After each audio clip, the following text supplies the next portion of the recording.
এটা হচ্ছে single cylinder FIP pump, যেটাকে আমরা জাগ টাইপ পাম্পও বলি। এবারে আমরা এটা ডিসমেন্টেল করব, মানে খুলব।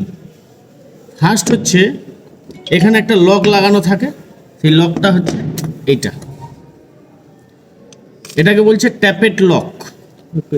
এবারে আমরা এখান থেকে মিডিল থেকে নিচের পার্ট একটা খুলব, আবার এই মিডিল থেকে উপরের পার্ট একটা খুলব।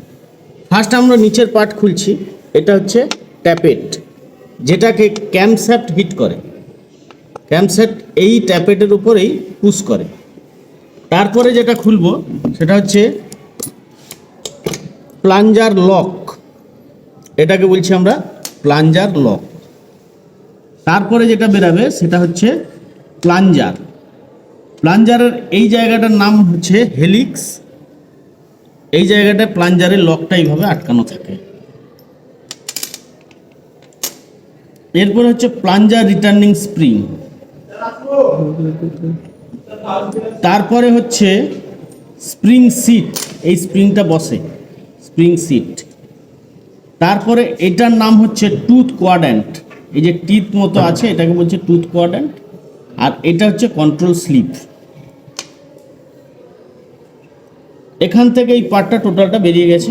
এবার আমরা উপর পার্টটা খুলব। উপর পার্টের মধ্যে ফার্স্ট যেটা খুলছি সেটা হচ্ছে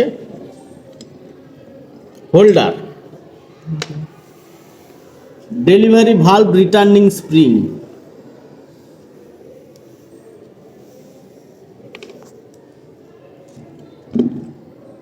এটা হচ্ছে ডেলিভারি ভালভ অ্যাসেম্বলি। এর মধ্যে এটা হচ্ছে টিপ, এটা হচ্ছে মার্জিন, এটা হচ্ছে ফেস, এটা হচ্ছে কলার, এটা হচ্ছে কটার।